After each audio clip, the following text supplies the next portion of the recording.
नमस्कार. Ranade realtor presents inspiring stories by सकाळमध्ये मी निलेश नातू तुम्हा सर्वांचं पुन्हा एकदा स्वागत करतो. आजचा आपला गेस्ट आहे तो एक रिनाऊंड सिंगर आहे, प्लेबॅक सिंगर आहे. हिंदी आणि मराठीमध्ये धुमाकूळ घातलेला त्याच्या गाण्यांनी. तसं बघायला गेलं तर याच्याकरता सारेगामापा म्हणा, मराठी म्हणा, हिंदी म्हणा, काही थोडीशी कॉम्पिटिशन वगैरे अशी अजिबात त्याला वाटत नाही. कारण इतका लीलया तो पार करतो आणि जिथे जातो तिथे जिंकतोच, तिथे पहिलाच नंबर काय मिळवतो. तर आज आपण भेटणार आहोत अशाच एका हरहुन्नरी कलाकाराला, ऋषिकेश प्रमोद रानडे. नमस्कार. नमस्कार ऋषिकेश. तुझं Ranade realtors presents inspiring stories by सकाळमध्ये पुन्हा एकदा मनापासून स्वागत. थँक्यू. येस, तू आलायस आणि गाण्यानी सुरुवात होणार नाही असं तर होऊ शकतच नाही. आणि त्यात सुद्धा कुठलं तर कधी तू, एक छोटी झलक. नक्की.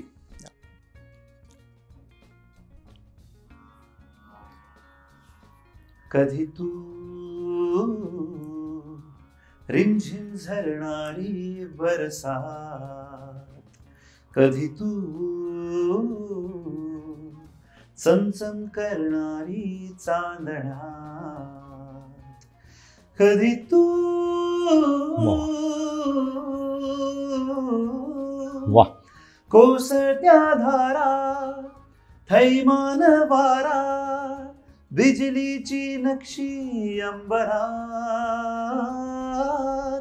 सळसळत्या लाटा, भिजलेल्या बाटा, चिंब पावसाची ओली रात, कधी तू रिमझिम झरणारी बरसात, कधी तू चमचम करणारी चांदणा. वाह, कमाल, तुफान. थँक्यू. थांबावं असं खरंच वाटत नव्हतं मला हे गाणं. थँक्यू. पण छान, म्हणजे तू एवढ्या व्हेरिएशन आत्ताच्या आत्ता एवढ्या घेतल्यात, म्हणजे किती ते असं आहे ना इथे तुझ्या असं कुठल्या तरी कोपऱ्यात घट्ट गाणं. ते सगळ्यात पहिल्यांदा म्हणजे मी रानडे रिअल्टर्सला धन्यवाद देईन की इतकी छान संकल्पना आणि इन्स्पायरिंग स्टोरीज या एका सिरीजचा मला भाग करून घेतलं. तुम्हालाही धन्यवाद. थँक्यू. आणि कधी तू हे जे गाणं आहे तुम्ही म्हणालात तसं की ते गेली 11 वर्ष भिनल्यासारखं झालंय. म्हणजे कारण माझ्यासाठी हे गाणं कायमच स्पेशल आहे आणि राहील. कारण एक पार्श्वगायक म्हणून जी एक मनात इच्छा होती की आपल्या गाण्यांनी रसिकांपर्यंत एक ओळख निर्माण व्हावी, ती संधी मला या गाण्यामुळे मिळाली. आणि त्याकरता मी कायम ह्याचे संगीतकार अविनाश चंद्रचूड आणि विश्वजित जोशी, अविनाश विश्वजित म्हणून ही जोडी खूप प्रसिद्ध आहे. तसंच श्रीरंग गोडबोले ज्यांनी शब्द लिहिलेत, खूप सुंदर शब्द, पण एक महत्वाची बाजू आहे त्याची. आणि सतीश राजवाडे ज्यांची फिल्म आहे. So that song is special. म्हणून सुद्धा ते कदाचित कधी गाताना ती एक एनर्जी किंवा ती उत्स्फूर्तता येते. एक्झॅक्टली. जवळपास 10-11 वर्ष हे गाणं जुनं आहे, बरोबर. पण ते अगदी नवीन, म्हणजे काल बनल्यासारखं असं वाटतं. फ्रेश कॉम्पोजिशन आहे. फ्रेश. एक्झॅक्टली. खूपच फ्रेश आहे हे गाणं. तर सगळ्यांच्या अगदी तोंडी मुखी कायम असं आहेच नक्कीच. म्हणजे जी यंग जनरेशन होती, खरं मला म्हणशील तर मला असं वाटतं त्या ट्रान्सफॉर्म झाली त्यावेळेस मराठी इंडस्ट्री. अशा प्रकारची गाणी यायला लागली. उडतं संगीत नाही म्हणणार मी त्याला, खूप दर्द आहे त्याच्यात, खूप डिटेलमध्ये गाणं जर आपण ऐकलं तर आहे. पण तुझी भावना काय होती गाणं म्हणताना? मला असं कळलं की तू काहीतरी 2दा वगैरे रेकॉर्ड केलं होतंस. बरोबर आहे. ऍक्च्युली झालं असं की हे गाणं म्हणजे आम्ही आधी खूप रिहर्सल केली होती. जसं गाण्याचं इंटरेस्टिंग प्रोसेस असते कधी कधी की स्क्रॅचेस बनवले जातात. बरोबर. म्हणजे एक प्रोड्युसरला, डिरेक्टरला ऐकण्यापुरता किंवा त्यांना एक अंदाज येण्यापुरता की त्या सिच्युएशनला काय प्रकारचं गाणं निर्माण होत आहे. ओके. तो संगीतकार बरेच वेळा स्क्रॅच ट्यून ऐकवतो. बरोबर. तर आम्ही याचा स्क्रॅच बनवून ऐकवला होता. तेव्हा शब्द पण फायनल नव्हते, तरारारा मध्ये गाणं. पण ते गाणं खूप आवडलं होतं आणि फायनल झालं. मग शब्द आले आणि आम्ही ते रेकॉर्डही केलं. मुंबईत इनसिंक नावाच्या स्टुडिओमध्ये पूर्ण गाणं रेकॉर्ड झालं. मग ब्रीफिंग मध्ये नव्याने असं लक्षात आलं की ह्या गाण्याचं पिक्चरायझेशन ओपन एअर होणार आहे. आउटडोर शूट असणार आहे. करेक्ट. आउटडोर. सगळेजण तू पण पाहिलं असेल, हो. सगळ्यांनी बघितलंय तसं, की ते सिंहगडावर ओपन येस. शूट झालं. सो मग डोक्यात असा विचार आला की it should be more flamboyant, should be more energetic in its approach. Yes. So मग पुन्हा आम्ही त्या अप्रोचनी ते गाणं रेकॉर्ड केलं. वाव. सो अविनाश विश्वजितलाही अगेन थँक्स, कारण त्यांनी पण तो एक विचार केला की आपण हे गाणं गाताना सुद्धा फ्लेअर त्याच्यात पाहिजे, एक्झॅक्टली, थोडासा अटॅक पाहिजे त्याच्या क्रॉस लाईन्स मध्ये. बरोबर. सो मग या अप्रोचनी पुन्हा रेकॉर्ड केलं आजीवासन मध्ये मुंबईत, आणि मग ते सेकंड Release अप्रूव्ह झालं. झालं Yeah. किंवा सेकंड जास्त Yeah. चांगलं झालं. Correct. पण मला सांग, ऍज अ सिंगर तुला सिच्युएशन माहीत असणं जरुरी आहे असं वाटतं? हे गाणं कुठे आहे किंवा कशा प्रकारे शूट होणार आहे, तू फिलिंग्स द्यायच्या हिशोबाने तुला फरक पडतो? खूप चांगला प्रश्न आहे. नक्कीच फरक पडतो. म्हणजे आयडियली सिच्युएशन माहीत असणं प्लेबॅक करताना ही केव्हाही चांगली गोष्ट असते, कारण त्यामुळे ना तुम्हाला त्या गाण्यासाठी आवाज कसा ठेवायचा आहे. म्हणजे ती सिच्युएशन पूर्णपणे हॅपी आहे किंवा पूर्णपणे सॅड आहे, ह्या दोन बाजू झाल्या. पण अनेक वेळा गाणं ह्याच्यामध्येही कुठेतरी असतं. एक्झॅक्टली. तर अशा वेळेला कथेचा काय भाग आहे, कुठल्या टप्प्यावर ते गाणं येतंय, ह्या जर गोष्टी कळल्या तर तुम्हाला, मी मगाशी म्हटलं तसा अप्रोच आवाजाचा काय ठेवायचा, त्या गाण्यामध्ये हरकती जास्त घ्याव्यात का नाही घ्याव्यात, बरोबर आहे, ते कॅरेक्टर किती सिम्पल आहे का किती सिनेमॅटिक आहे, किंवा त्यावेळेस त्या कॅरेक्टरची मनस्थिती काय आहे, इज हॅपी और इज सॅड, या गोष्टींनी फरक पडतो की मी एक गायक म्हणून माझा इनपुट त्याच्यात कसा यायला पाहिजे. वा, सुपर. म्हणजे अभ्यास खूप करायला लागतो, नुसताच गळा आहे म्हणून गाणं सोपं नाहीये, त्या सिच्युएशनचाही अभ्यास तेवढाच आपल्याला करायला लागतो. अभ्यासावरनं थोडंसं आता मला तुला मागे तुझ्या अभ्यासाकडे न्यायचंय. तुझी शाळा कुठली होती, कुठे शिक्षण झालं? मी पुण्यातल्याच new English school Tilak road विद्यार्थी आहे. ओके. आणि त्यानंतर पुण्यातच SP कॉलेजमध्ये माझं कॉलेजचं शिक्षण तुझं झालं. ऑफकोर्स शाळेमध्ये मी मुंबईच्या शाळेचं माझं नाव घ्यायला मला आवडेल, कारण माझं 2री पर्यंत शिक्षण मुंबईत झालं. बरं, पहिले मुंबईत होता, मग तुम्ही शिफ्ट झाला. आणि मग मुंबईला कोणत्या शाळेत होतास? मुंबईला IIT पवईमध्ये कॅम्पस स्कूलला इनिशियली माझं शिक्षण सुरू झालं, कारण माझी आई तेव्हा सर्व्हिसला होती कॅम्पस स्कूल. सो मग तुम्ही पुण्यामध्ये शिफ्ट झाला. एक्झॅक्टली. त्यामुळे खऱ्या अर्थाने मुंबई पुणे मुंबई माझं झालेलं आहे. आणि आता परत तू मुंबईलाच असतोस कामानिमित्त, त्यामुळे मुंबई पुणे 2 आणि 3 हे सगळं तुझं होतंय, तो धागा जोडला गेलेला आहे. Super, very good. पण कॉलेजमध्ये काय गाण्याचे रंग दाखवले होते? इंटरेस्टिंग आहे, कारण SP, आता मी परत थांबवतो तुला, SP कॉलेजच्या किती मुली मागे लागल्या होत्या असा प्रश्न विचारायला हरकत नाही. आवडलं असतं मला, तसं झालेलं नाहीये, आवडलं असतं ऑफकोर्स. पण ऑन अ लाईटर नोट, कॉलेजमध्ये प्रवेश करतानाच कुठेतरी माझ्या डोक्यात होतं की आपल्याला गाण्यात मला करिअर करायचं. हो, अच्छा, त्याच वेळेस गोल क्लिअर होता. हा, म्हणजे माझ्या डोक्यात ही एक बाजू नक्की होती की मला गाण्यात करायचंय. ऑफकोर्स तेव्हा पिक्चर काहीच क्लिअर नव्हतं की आपल्याला जमेल नाही जमेल, आय वॉज नॉट नोईंग, पण म्युझिक मध्ये करायचं हे नक्की होतं. ओके, ही एक बाजू झाली. दुसरी गोष्ट, गणित या विषयाचा मला प्रचंड प्रेम होती, विशेष प्रेम होतं. त्यामुळे मग असं फ्रँकली सांगायचं झालं तर गणितापासून सुटका कशाने मिळेल, तर आपण आर्ट्सला ऍडमिशन घेतली तर मला गाण्यासाठी वेळ मिळेल आणि गणितही सुटेल, ही एक बाजू होती. पण थँक्स, कारण SP कॉलेजचं जे कला मंडळ मिळालं मला त्यामुळे, सो SP कॉलेजच्या कला मंडळामुळे ह्या क्षेत्राशी खूप जास्त जवळ कॉलेजपासून मी आलो, आणि खूप स्पर्धा, खूप प्रायोगिक कार्यक्रम, यामधनं एक ती तालीम सुरू झाली. अगदी खरं आहे, अगदी खरं आहे. म्हणजे थँक्स टू गणित म्हणायला हरकत नाही, कारण एवढा सिंगर आपल्याला छान मिळालेला आहे.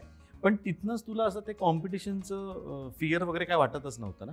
कारण ज्यावेळेस तू, मला माहिती आहे तोपर्यंत पहिले मराठी झीवरती सारेगम केलंस, हिंदीवरती केलंस आणि परत मराठीमध्ये केलं, त्यामुळे तू एकदम असा रुजलेला आणि तुझा दबदबा होता. रादर त्यावेळेस सुद्धा आम्ही बघायचो की आता ऋषिकेश गाणार आहे, हे सगळे घाबरून असायचे, ह्यांना सुद्धा शब्द मिळायचे नाही, का आता मी एक्सप्लेन कसं करू याचं गाणं.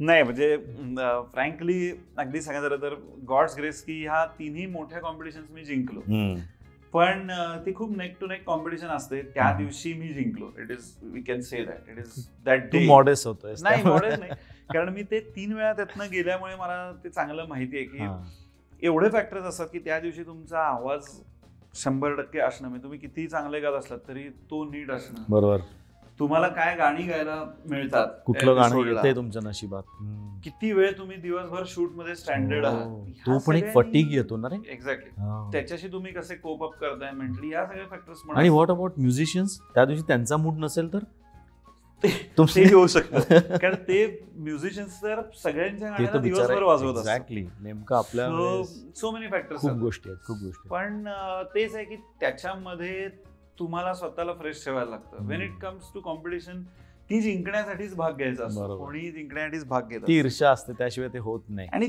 That gives you that power. हे पण ती ईर्ष्या चांगल्या दृष्टीने जर बदलून घेतली तर त्याची डेव्हलपमेंटच होते. त्याची एनर्जी वेगळीच मिळते आपल्याला. अगदी खरं आहे. मग त्यानंतर फिल्म इंडस्ट्री, डायरेक्टली तू फिल्म इंडस्ट्रीमध्ये आलास, तो प्रवास कसा होता? कधी तू पर्यंतचा प्रवास कसा होता? कारण तिकडचा प्रवास तुझा नंतर फिल्म इंडस्ट्रीशी रिलेटेड झालाय. पहिलं मी हिंदी सारेगामा जेव्हा जिंकलो 2004 मध्ये, त्याच्यानंतर काय झालं की ऍक्च्युअली लगेच मी काही प्लेबॅक त्याच्यानंतर मला गायला मिळाला नव्हता.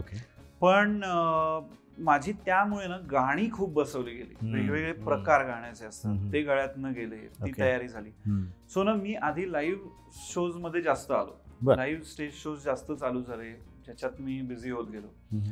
मग 2009 साली जे मराठी सारेगमप झालं, त्याच्यात पंडित हृदयनाथ मंगेशकरजी आणि सुरेश वाडकरजी जज होते. त्या शेड्यूल नंतर मला कधी तुझी संधी मिळाली 2010 मध्ये. आणि अविनाश विश्वजित, मी म्हटलं तसं माझे मित्र पण आहेत, पण ते खूप छान कॉम्पोजर्स म्हणून काम ऑलरेडी सेट करत होते. बरोबर. आणि त्यांनी मला खूप स्क्रॅचेस गायला लावून तो एक अनुभव दिला की फिल्मला गाणं म्हणजे काय असतं, how to sing for characters. आणि मग त्यातनं हे गाणं मिळालं आणि मग तो प्लेबॅकचा एक प्रवास सुरू झाला असं मी म्हणेन. ग्रेट. पण तिथनं आजपर्यंत मागे वळून काही अजून बघितलेलं नाहीये, त्यामुळे परत नाही, आय एम लव्हिंग दिस. कारण माझं म्हणजे गाणी गायला मिळाली हे आय एम फॉर्च्युनेट, चांगली गाणी फिल्मसाठी. बरोबर. पण मला अनेक म्हणजे त्या फेजमध्ये यायच्या आधीपासूनच एक स्वप्न नक्की होतं की फिल्मच्या स्क्रीनला आपणच थिएटरमध्ये बसलोय, एखादं गाणं बघतोय आणि आपलाच त्या गाण्याला आवाज आहे, प्लेबॅक. कारण लहानपणापासून इतकी गाणी ऐकली आहेत. माझे वडील व्हायोलिनिस्ट आणि गायक असल्यामुळे फिल्म सॉंग्स इतकी ऐकली की तेव्हापासूनच ते आकर्षण होतं की आपण गातो तर मग आपला आवाज असा येईल का एखाद्या कॅरेक्टरला. ओके. आणि ते मिळालं. सो मग तो प्रवास जास्त आता इंटरेस्टिंग झाला. तू असं ठरवतोस म्हणजे ज्यावेळेस तुला कळतं की कोण हिरो आहे, तर त्याचं काही तुझा अभ्यास असतो का की हा असा एखादा शब्द असा उच्चारतो किंवा ह्याची रिॲक्शन अशी असते, तर त्याच्या रिलेटेड तू आवाज असा काही वेगळा द्यायचा प्रयत्न करतोस? प्रत्येक वेगळा द्यायचा असा प्रयत्न खूप असा नाही केला गेलाय.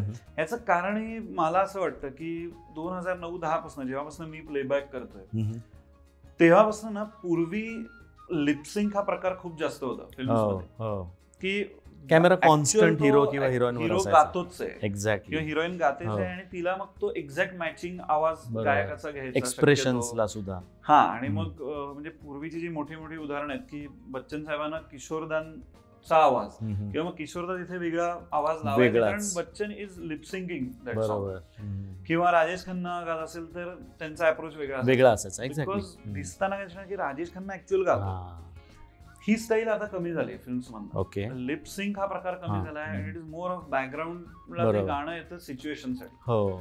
आणि टेकिंग मध्ये ती स्टोरी पुढे जाते. It's not that the actual character is singing on. Okay. Okay. So आवाज एखाद्यासाठी टिपिकल मॅच करणं हा फॅक्टर आता खूप कमी झालाय. बट येस, तू म्हणलास तसं आता अंकुश चौधरी स्क्रीनवर असेल, जसं रित्या साऱ्या दिशा नावाचं एक गाणं मी ह्याच्यात गायलोय डबल सीट फिल्म मध्ये. ओके. ते बॅकग्राऊंडला आहे गाणं, पण तिथे अंकुश चौधरीची एक खूप मॅच्युअर पर्सनॅलिटी त्या फिल्म मध्ये आहे. मग ते गाताना माझा आवाज मध्ये ती एक तो पॉइज, ती मॅच्युरिटी असली पाहिजे. मी प्रयत्न केला. त्याचे संगीतकार ऋषिकेश जसराज सौरभ यांनी मला ते ब्रीफ केलं. ओके. सो असा विचार नक्की होत असतो. वा, सुपर. किंवा एक खूप इंटरेस्टिंग छोटासा किस्सा ह्या प्रश्नाला धरून आठवला. ती सध्या काय करते फिल्म मध्ये, जरा जरा टिपूर संदणी नावाचं गाणं मी गायलंय आणि त्याच्यात ते मात्र लिपसिंग आहे. बर. तिथे अभिनय बेर्डे स्क्रीन, लक्ष्मीकांत बेर्डेंचा मुलगा, आणि तो माझ्याहून खूपच लहान आहे. He is in to 20s आणि माझ्यापेक्षा खूपच लहान आहे, 17-18 वर्ष. तर मग एक प्रश्न आला होता की लिपसिंग असताना आवाज माझा मॅच होईल का त्याला, एवढा तो लहान असा. मग निलेशनी काय केलं, मोहरील संगीतकार, त्यांनी माझा जो सगळा मेल पार्ट आहे तो हाय पिचला ठेवला त्या गाण्यात, जेणेकरून वर गाताना नॅचरली आवाज पातळ होतो. सो तो पातळ झाल्यामुळे ती फ्रिक्वेन्सी त्याच्या आवाजाला जास्त मॅच झाली. ओके. सो हे विचार कायम संगीतकार, टेक्निशियन्स, गायक गायिका करत असतात गाणं गाताना. वा, सुपर. एवढ्या टेक्निकॅलिटीमध्ये तू आहेस म्हणून तुला अजून एक टेक्निकल प्रश्न मी विचारतो. तुझ्याकडे एखादं गाणं आलं तर तू सिलेक्ट कसं करतोस? म्हणजे ते शब्द ऐकतोस, धून ऐकतोस, का म्युझिक डायरेक्टर बघतोस, का बॅनर बघतोस? नाही, एक गायक म्हणून किंवा म्युझिशियन म्हणून मी त्याचे शब्द चाल पटकन पहिले किती छान जेल होत हे बघतो, तुला किती भावतंय ह्याच्यावरती. आणि टू बी व्हेरी ऑनेस्ट, माझ्यावर पटकन ट्यूनचा किंवा म्युझिकचा इम्पॅक्ट जास्त होतो आणि सो मी त्याच्याकडे आकर्षित जास्त होतो. पण ऑफकोर्स तो जेल इम्पॉर्टंट असतो, कारण तरच ते गाणं भक्कम होतं. एक्झॅक्टली. हे विचारायचं कारण असं की तू म्हटलेलं गाणं आम्ही 10 वेळा ऐकतो त्यावेळेस आम्हाला खूप आवडतं, पण तुम्ही पहिल्यांदा ते शब्द सुद्धा तुम्ही पहिल्यांदा ऐकलेले असतात, त्यावेळेस तुम्हाला ही फोरसाईट पाहिजे की हे उद्या जाऊन हिट होणार आहे. असं ज्यावेळेस त्याचं गणित काय असतं, त्याचं गिमिक काय? ऍक्च्युली तुला फ्रँकली सांगतो की असं आता इक्वेशन उरलं नाहीये की तुम्ही हा पॅटर्न केला तर हे गाणं हिट होईल किंवा नाही. एक गाण्याचं नशीब पण असतं. अच्छा. पण येस, ते करताना आता मला असं वाटतं की if you want that song to be really commercial और रीच मासेस, असं आपण म्हणू अगदी ढोबळ्याने, की ज्या माणसाला म्युझिक मधलं खूप कळत नाही पण त्याला एन्जॉय करायचंय बस ते गाणं आहे, तर मग त्यातली सिम्प्लिसिटी महत्वाची ठरते त्या गाण्यातली. मग अरेंजमेंट, म्युझिक अरेंजमेंट हा फार इम्पॉर्टंट महत्वाची गोष्ट आहे. अरेंजर्स आर लाईक गॉड्स, मला असं वाटतं. एखाद्या गाण्याचा जो ग्रूव्ह अरेंजर तयार करतो तो ग्रूव्ह कधी कधी कॅची ठरतो की त्या ग्रूव्हमुळे, म्हणजे रिदमचा ग्रूव्ह असेल किंवा त्यातल्या एखाद्या मेलडी इन्स्ट्रुमेंटचा ग्रूव्ह पिकअप करतो की जो कॅची ठरतो आणि ते गाणं हिट होतं.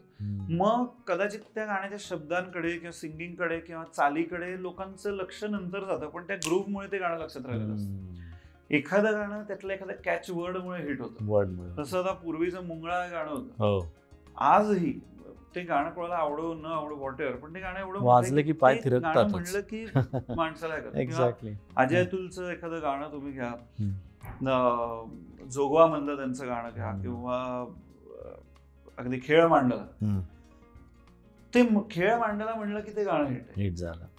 असं ते शब्द पण कॅची असतात, एखादी चाल कॅची असते. जसं जोगवा मधलंच त्यांच्या गाण्याचं मला आठवतंय, जीवदंगलाची चाल, की ते चालीमुळे तेवढंच हिट झालं. So there are various parameters will make the song. म्हणजे असं सगळं होऊन तेच कम्प्लीट आहे, कसं एखादा आपण पिन पॉइंट नाही करू शकत. It's a combination. पण त्यातलं कुठल्या लोकांना काय आवडेल पॉइंट हा तुम्ही पण तुम्हाला ती फोरसाईट आहे ऍज अ सिंगर म्हणा किंवा ऍज अ म्युझिक कंपोजर, ते तुमच्या डोक्यात असतो. कधी कधी अंदाज येतो की बाबा येस, हे गाणं आहे ना, हे डिसेंटली तरी लोकांपर्यंत नक्की पोहोचणार. वा, सुपर, ग्रेट. थोडंसं मला तुला न्यायचं आहे आता गीत रामायणकडे. तू अजूनही म्हणजे आता 2022 पर्यंत आपण आलोच होत ऑलमोस्ट, तरीही गीत रामायणसाठी तुझ्याकडे वेगळे एक परत कप्पा आहे तुझ्या हृदयात गीत रामायणाचा. तर ते कसं घडलं, म्हणजे त्याची आवड का किंवा त्याचा ओढा का? बाबूजींचं आणि गदिमांचं गीत रामायण हे एक मराठी म्युझिक आवडणाऱ्या माणसाच्या अतिशय जवळचा विषय आहे असं मला वाटतं. डेफिनेटली माझ्या ते कानावर जास्त पडलं याला मी माझ्या बाबांना श्रेय देईन. कारण बाबा माझे, मी म्हटलं तसं, मी त्यांच्याकडनं गाणं शिकलोय, ते माझे एक गुरु पण आहेत. त्यांनी लहानपणापासून मराठी संगीत, हिंदी संगीत माझ्या कानावर पडेल याची काळजी घेतली. आणि गीतरामायण सुद्धा ती गाणी बसवायचे, ती गाणी ऐकायचे, लावून ठेवलेली असायची, यामुळे ती कुठेतरी नकळत गोडी निर्माण झाली. मग बाबांनी गीतरामायणाचा पहिला सादरीकरणाचा कार्यक्रम केला, तेव्हा मला 2 गाणी त्याच्यात गायला दिली होती बसवायला. पराधीन आहे जगती आणि दशरथ हा घे पायसला. ती बसवताना मग बाकीची गाणी ऐकताना मला कळत गेलं की ते किती डीप आहे, किती काय म्हणतात त्याला, रसग्रहण त्याचं किती छान आनंद देणार आहे. आणि मग ते आवडायला लागलं. एक गायक म्हणून चॅलेंजिंग सुद्धा आहे ते, हेही मला लक्षात आलं की बाबूजींची गायकी किंवा ते शब्द गदिमांचे इतक्या प्रभावीपणे गायक म्हणून पोचवणं हे किती अवघड आहे. आणि मग नकळत त्याच्यात मी इन्व्हॉल्व होतो की मला ती आजही गाणी तसा जोडला गेलास त्याच्याशी, पण ती नाळ अजूनही तेवढीच घट्ट आहे. हो, म्हणजे मी आज स्वतःची गाणी जरी गात असलो तरी ह्या गाण्यांनी जे संस्कार झाले, जो रियाज नकळत होत गेलाय, अगदी खरं आहे, फार महत्वाचा आहे. फार सुंदर, फार छान. जर तुला असं आपण एक म्हटलं की गिव्हन अ चॉईस, जसं आपण म्हणतो की तुला लाईव्ह परफॉर्मन्स करायला आवडेल किंवा मैफिल, तर तू काय दोन्हीपैकी काय निवडशील? म्हणजे लाईव्ह परफॉर्मन्स किंवा रेकॉर्डिंग नाही, मैफिल म्हणजे कसं लाईव्ह इन द सेन्स मला काय म्हणायचं की हजारोचा क्राऊड आहे, आउटडोअर मध्ये आहेस तू, स्टेडियम मध्ये गातोयस. अदरवाईज दुसरा प्रकार असा की सिटिंग आहे, बसून व्यवस्थित लोक. खरं सांगायचं दोन्हीचा आनंद वेगळा आहे. मला दोन्ही तेवढंच आवडेल, कारण जेव्हा एखादी मैफल असते अगदी छान, अगदी आपण होम मैफल म्हणून, त्याच्यामध्ये काय असतं की तुम्हाला कोणासाठी तरी सतत केटर करून गायचं नसतं. तिथे कदाचित त्या क्लोज रिस्पॉन्स मध्ये मला माझ्या मनात असलेली आवडीची मी 4 गाणी तिथे गाऊ शकतो, किंवा जो मला प्युअरली मला स्वतःसाठी गाऊ शकतो. I don't want to prove की मला कोणाला तरी सॅटिस्फाय करण्याकरता गायचं, ते सोडून मी गाऊ शकतो. मोठ्या कॉन्सर्टचा आनंद असा असतो की एक हजारांचा ऑडियन्स जेव्हा मला समोर दिसतो, ही जी एनर्जी असते, त्यांचा रिस्पॉन्स बघून जे एक स्फुरण येतं, बरोबर, किंवा मोठ्या कॉन्सर्टमध्ये 3 वे फुल पॉवरफुल साऊंड आणि मोठ्या बँड बरोबर गाण्याची जी मजा असते, ती एक वेगळा आनंद, ती पण तेवढीच मजा येते. Okay, great. म्हणजे दोन्हीकडे वर्सेटाईल सिंगर मी म्हटलं मगाशी, ते काही चुकीचं नाहीये, कारण तू दोन्हीकडे तेवढा चपखल बसू शकतोस खरं सांगायचं तर. आता ॲज अ म्युझिक कंपोजर तुझं बरंच काम चालू आहे सध्या, पॅन्डेमिक मध्ये तू बरंच काहीतरी त्यावरती काम केलंयस, त्याविषयी थोडं सांग ना.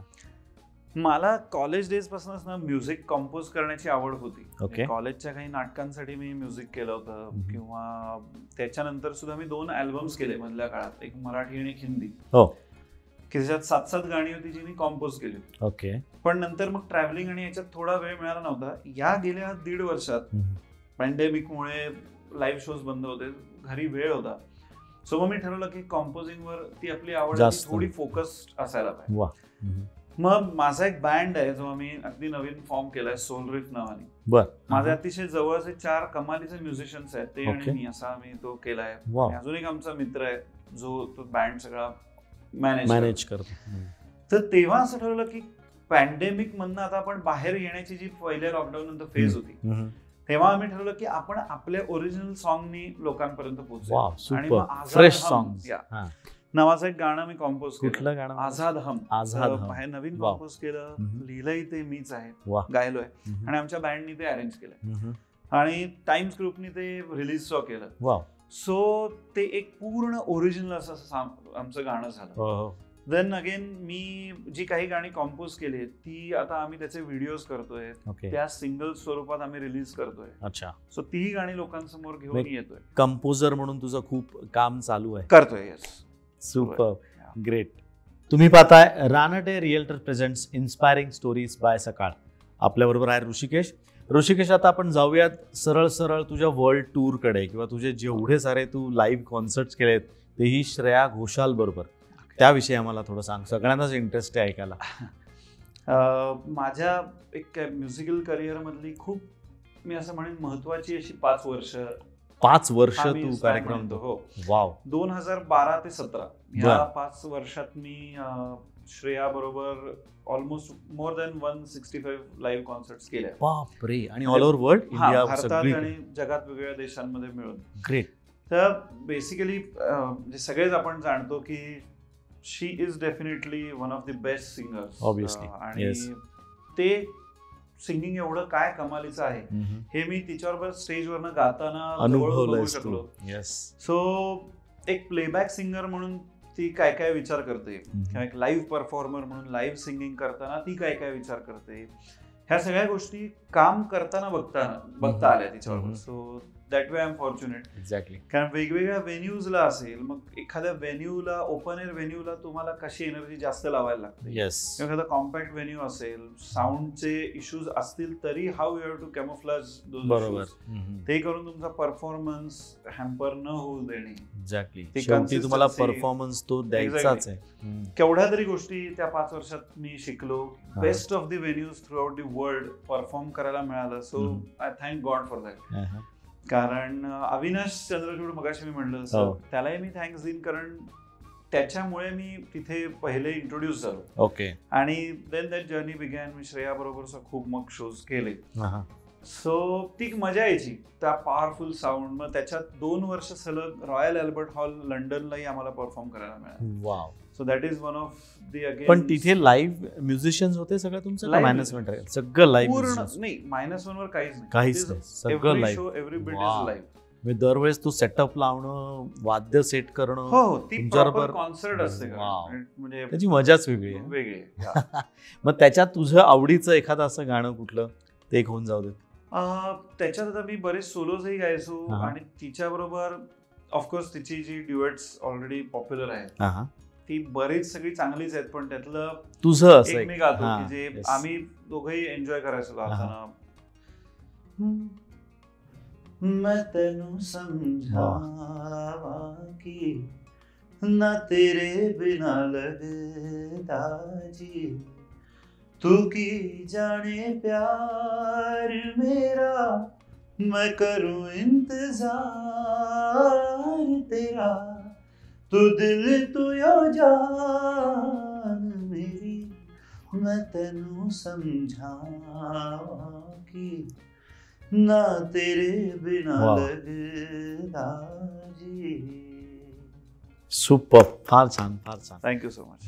अशा गाण्यांना सुद्धा म्हणजे तसं बघायला गेलं तर हे थोडंसं इंटेन्स सॉन्ग आहे, पण लाईव्ह ऑडियन्सला सुद्धा लोकांचे रिॲक्शन्स खूप मस्त आहेत. ऑफकोर्स, म्हणजे कारण श्रेया घोषाल कॉन्सर्ट असं म्हणून जेव्हा असायचं तेव्हा तिच्या गाण्यावर ऑलरेडी एवढे प्रेम करणारेच लोक तिकडे यायचे आणि सो तिची ऑलमोस्ट ही सगळी गाणी लोकांना माहीतच असायची. सो ते गाणं सुरू झालं की ऑडियन्सचा रोर यायचा. So altogether different vibe. पण तसं बघायला गेलं तर श्रेया घोषालचं नाव हे शास्त्रीय किंवा असं टेक्निकल सिंगर म्हणून जास्त घेतलं जातं आणि तू तिच्याबरोबर म्हटल्यानंतर ऑब्व्हियसली महाराष्ट्राचा आमचा तू टेक्निकल सिंगर आहेच. तुझी शास्त्रीय तेवढी तयारी तेवढीच चांगली आहे, त्यामुळे ते जेल जास्त चांगलं झालं होतं. श्रेया बेसिकली ती क्लासिकल सिंगर असंच नाहीये, पण उडती गाणी म्हणू आपण कमी आहेत तिची कम्पेअर टू. म्हणजे जेवढी ती जेव्हा आली फील्डमध्ये म्हणा किंवा फील्डमध्ये पेक्षा प्लेबॅक सिंगर म्हणून गाजली ती देवदासच्या गाण्यात. एक्झॅक्टली, थोडी त्याच जॉनरची होती. ट्रेंड आणि रियाजी सिंगर म्हणून नोंद झाली सगळ्यांना. बट लेटर ऑन कसं आहे की ती एकदा प्लेबॅक सिंगर झाल्यानंतर आणि वर्सेटॅलिटी तिच्यातली कळल्यानंतर कुठलाही जॉनर आहे ती चांगलाच निभावून तिने इतक्या वेगवेगळ्या भाषांमध्ये भारतात गाणी गायलेली आहेत की त्या गळ्याला काही लिमिटेशन असं नाहीच आहे. सो म्हणजे मी जेव्हा तिच्याबरोबर गायलो तेव्हा as a singer, as a musician, it is always a treat की जेव्हा एका कम्प्लीट दुसऱ्या म्युझिशियन बरोबर तुम्हाला गायला मिळतं.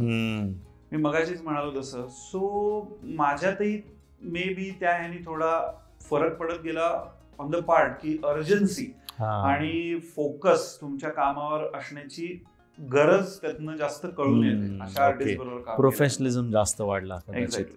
पण तुझा पहिला आणि 165 हवा तेवढाच एन्जॉय केलास? अगदी एक्झॅक्टली.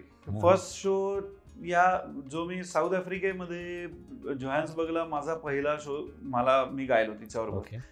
तेव्हाची एक्साइटमेंट ऑफकोर्स थोडीशी वेगळी होती कारण मी पहिल्यांदाच तिच्याबरोबर गाणार होतो फर्स्ट टाइम आणि एवढ्या मोठ्या कॉन्सर्टमध्ये गायचं एक थोडंसं प्रेशर होतं कारण I was not knowing how that concert goes जोपर्यंत मी त्या कॉन्सर्टमध्ये गात नाही. पण 165th शो तेवढाच एन्जॉयबल होता कारण तोपर्यंत आमच्या प्रो झाला होता एकदम. प्रो पेक्षा काय की बँड जेल झाला होता आणि आम्ही एकमेकांसोबत खूप एन्जॉय करायचो. सो ती एक स्टेजवर एनर्जी वेगळी असायची. फार छान. थोडंसं येऊयात आता तुझ्या अवॉर्ड्सकडे. खूप सारे रिवॉर्ड्स तुला मिळालेले आहेत, तर थोडं अवॉर्ड्स विषयी सांग ना. मला प्लेबॅक सिंगर म्हणून पहिलं जे अवॉर्ड मिळालं एक कमर्शियल फर्स्ट प्लेबॅकचा अवॉर्ड ते 2018 मध्ये रेडिओ मिर्ची मराठीचं निलेश मोरेचंच गाणं आहे ती सध्या काय करते बदला, त्या गाण्यासाठी मला 2018 ते कोणतं गाणं होतं? जरा जरा टिपूर चांदणे. थोडीशी झलक. येस जरूर. जरा जरा टिपूर चांदणे, जरा जरा हसून बोलणे, जरा जरा जादू तुझी, जरा मनाचे वाऱ्यावरी वाहणे, जरा जरा टिपूर चांदणे, जरा जरा हसून बोलणे. वा, फार छान, सुपर. आता समजतंय का अवॉर्ड मिळालं. सो त्यानंतर थँकफुल अगेन की ते मला मिळालं. त्याचबरोबर नंतर 2019ला महाराष्ट्र स्टेट अवॉर्ड मला पहिल्यांदा मिळालं. ओके. आणि व्हॉट्सअप लग्न मधलं आरिफ ट्रॉय या कंपोजर पेअर्स एक गाणं मी गायलो होतो, त्याला ते स्टेट अवॉर्ड मिळालं. त्याची छोटी आणि यस जरूर. तुझ्या आठवणींचे रंग सारे आणतो मी, जुन्या इंद्रधनुचे रंग सारे आणतो मी, आणतो मी स्वप्नांचे मिळमिळते दिवे, आण तू हे स्पर्शाचे तुटलेले दुवे, हरून जाऊ दोघेही, विरून जाऊ दोघेही, भरून येऊ दोघेही, भेटूया पुन्हा तुझ्या आठवणींचे रंग सारे आणतो मी. सुपर, फार फार छान, फार छान. तसं बघितलं तर दोन गाणी एवढी वेगळी आहेत. या गाण्यात एवढा ठहराव आहे, थोडा वेळ घेऊन तुला गायचंय, पण हे निभावताना थोडं डिफिकल्ट होतं एकदम जॉनर चेंज करायचा. आणि लाईव्ह शो मध्ये हे करायला लागतं तुम्हाला, कारण एक समजा आधीच एकदम तुम्ही डान्स नंबर गायला असाल किंवा एकदम हाय एनर्जी सॉन्ग गायला असाल, आणि त्यानंतर इमिजिएट एखादं तू म्हणलास असं एखादं एकदम सायलेंट किंवा ज्याच्यात फक्त गायकाचा ठहराव जास्त आहे, एक एक सूर जास्त तुम्हाला लावायला लागतो, असं इमिजिएट गाणं थोडंसं कठीण असतं कधी कधी, कारण ती एनर्जी जी पंपअप झालेली असते एक्झॅक्टली ती तुम्हाला कंट्रोल्ड अशा गाण्यामध्ये आणणं थोडंसं कठीण असतं. पण ते तुम्हाला दोन्ही लेवलवर, फिजिकली सुद्धा सूर म्हणून सुद्धा, मेंटली सुद्धा तो एक स्विचओव्हर जमला पाहिजे. एक्झॅक्टली. येस, एक सॉन्ग झालंय, तुम्ही त्यातनं बाहेर आलाय आणि पुढचा हे तुला जमतं म्हणूनच तू आज या स्थानावरती आहेस, या स्टेटसला आहेस. नाही, फार छान. म्हणजे दोन्ही गाणी एवढ्यातल्या एवढ्या 3-5 सेकंदात तू वेगळी म्हटली होतीस, फार छान होती. थँक्यू. थोडंसं परत अजून अवॉर्ड्स, भरपूर अवॉर्ड्स, आपण खरं आपला एक अख्खा शो होईल अवॉर्ड्स वरती तुझ्या, पण मला आता यायचं तुझ्याकडे. थोडंसं प्रोग्रामच्या आपण एंडला आलोच होतो ऑलमोस्ट, तर मला तुझ्याकडे जाणून घ्यायची की जी नवीन मुलं येत आहेत, म्हणजे कंपोजर म्हणून येत आहेत किंवा सिंगर म्हणून येत आहेत, तर तू त्यातनं गेलायस आता. म्हणजे तसं बघायला गेलं तर जेव्हा तू सारेगमपा जिंकला होतास त्यावेळेचं स्वरूप खूप छोटं होतं. आता स्वरूप एवढं मोठं आणि एवढं कमर्शियल झालंय, एवढं कॉम्पिटिशन वाढली आहे, तर त्यांना काय सल्ला देशील? एक आपण कुठल्याही वेगवेगळ्या स्टेजेसवर इन्स्पायर होत असतो. म्हणजे रादर एक जस्ट आपला आधी आता अवॉर्डचा विषय झाला तर एक ह्या प्रश्नाला धरून मी ते अवॉर्डचा अजून एक उल्लेख करतो. ते काय सांगतो, 2020 सालचं रेडिओ मिर्चीचाच परत आनंद घना या फिल्मसाठी मला अवॉर्ड मिळाला. डिवेट होतं ते, मी आणि आनंदी जोशी गायलेलं आहे आणि ऋषिकेश जसराज सौरभचं गाणं. ही फिल्म होती आनंदी जोशी यांनी जे काम केलं त्या काळात, तर इतकी इन्स्पायरिंग फिल्म आहे. म्हणजे नॉट ओनली त्यांचं काम, पण त्या आणि त्यांचे म्हणजे गोपाळराव ह्या दोघांनी ऍज अ पेअर खूप कसं एकमेकांना साथ दिली, एकमेकांमधून समाज प्रबोधन त्यावेळेस खूप त्यांनी मोठं. एक्झॅक्टली. आणि त्या जाणीवा ठेवून इन्स्पायर होत कसं आयुष्य पुढे नेलं त्यावर सुद्धा तो सिनेमा बोलतो. आनंदीबाईंच्या आयुष्यावरचा पूर्ण मूवी. आणि अशा फिल्मचा एक भाग मी होतो गाण्यातनं, आणि त्याला अवॉर्ड मिळाला याचाही मला आनंद आहे. प्लस आत्ताचा जो तुझा प्रश्न आहे की नव्या सिंगर्सना सांगणं, तर मला असं वाटतंय की प्रत्येक गायकासमोर, गायिकेसमोर, आर्टिस्ट समोर एक काहीतरी इन्स्पिरेशन हवं, की ज्याला तुम्ही फॉलो कराल, एखादी चांगली गोष्ट की ज्याला तुम्ही फॉलो करण्याचं टार्गेट ठेवा, कारण तरच आपण आहोत तिथनं पुढे जाण्याचा प्रयत्न करत राहतो. मला असं वाटतं सगळ्यात महत्वाची गोष्ट म्हणजे तुम्हाला गुरु पाहिजे. म्हणजे मी थँक्स टू गॉड की मला माझे गुरुजी शेखर कुंभोजकर, त्यानंतर पंडित विजय कोपरकर सर आणि माझे बाबा सुद्धा, ह्या तिघांकडे मला गाणं शिकायला मिळालं. कारण गुरु असण्याने तुम्हाला एक बैठक मिळते वैचारिक सुद्धा, जसं गाणं किंवा तुम्ही वाद्यवादन शिकाल जे काय शिकाल, पण ती एक वैचारिक बैठकही मिळते. 25-30 वर्ष करिअर मिनिमम करायचं म्हणलं तर जो तुमच्यात ठराव पाहिजे, बरोबर, वेगवेगळ्या सिच्युएशन्स फेस करण्याची जी ताकद तुम्हाला गुरुकडनं मिळते ती सुद्धा इम्पॉर्टंट. सो माझं यंगस्टर्सना सांगणं आहे की तुम्ही नक्की कोणाकडे तरी शिका, इन्स्पिरेशन तुमच्या मनात बाळगा, कोणासाठी तरी, कोणासारखं तरी आपल्याला होण्याचं, because that keeps you going. Plus always be in the student phase. Exactly, confidence पाहिजे. माझं असं म्हणणं नाहीये की तुम्ही एक 10 वर्ष काढल्यानंतर फील्डमध्ये तुमच्यात एक कॉन्फिडन्स सुद्धा आलाच पाहिजे, डेफिनेटली, बरोबर, you should carry that confidence. पण म्हणून तुम्ही तुमची स्टुडंट फेज नाही सोडली पाहिजे, कारण आपल्या फील्डमध्ये एव्हरी 2 or 3 years आता तर नवीन गोष्टी येत आहेत, नवीन आर्टिस्ट येत आहेत, ट्रेंड्स बदलत आहेत. त्या ट्रेंड्सना बदलायला तुम्हाला सतत इनोव्हेटिव्ह असायला पाहिजे. ऍक्सेप्टेबिलिटी तुमच्यातली खूप जास्त पाहिजे ऍज अन आर्टिस्ट. वेगवेगळ्या लोकांबरोबर प्रत्येकातलं चांगलं शोधण्याची इच्छा ठेवा मनात, कारण मी एक कोणीतरी आता अचीव्ह केलेला आहे आणि दुसऱ्याकडे मी खाली बघतोय, ठीक आहे, हा अप्रोच कधी ठेवू नका, कारण नवीन येणारी पिढी सुद्धा कधी तुम्हाला काय शिकवून जाईल, यू नेव्हर नो.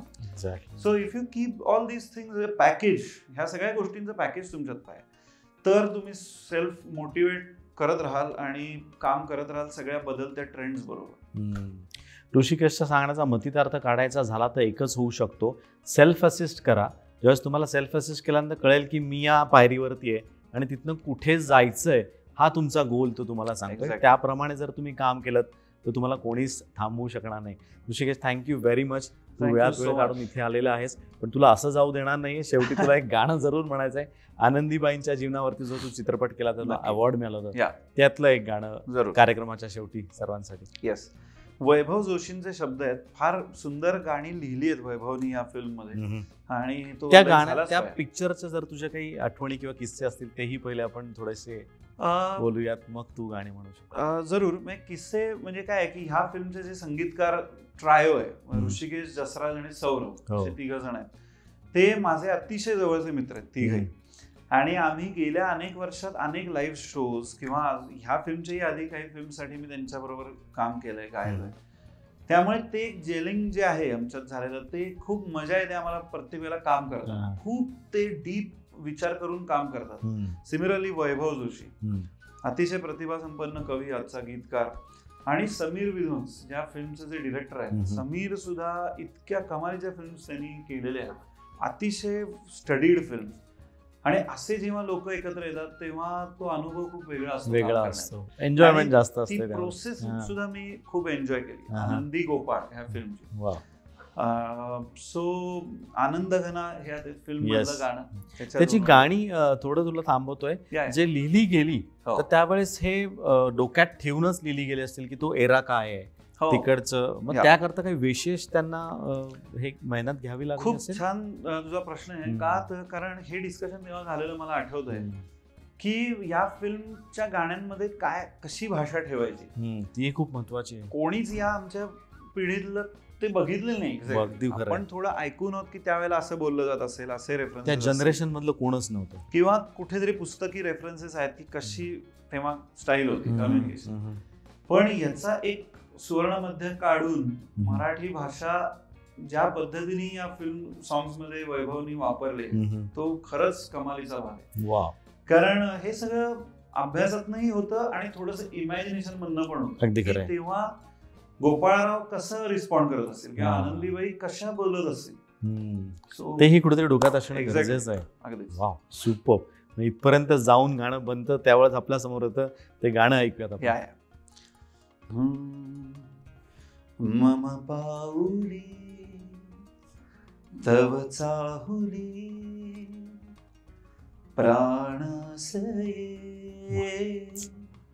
सय कानुली रे नंदना मनमोहना ये जागवी संवेदना दे पूर्तता या जीवना आनंद घना.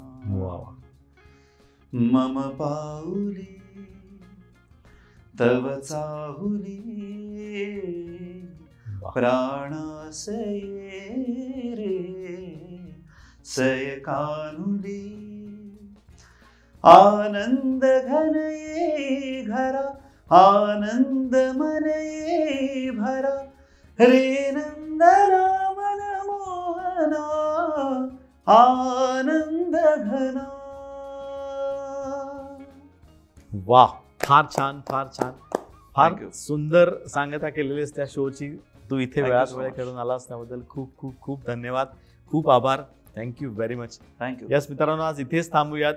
ह्या गाण्याच्या नंतर माझी तरी काही बोलायची इच्छा नाहीये. हे अजून शब्द माझ्या कानात आहेत, ते तसेच ठेवूयात. भेटूयात पुढच्या एपिसोडमध्ये. थँक्यू.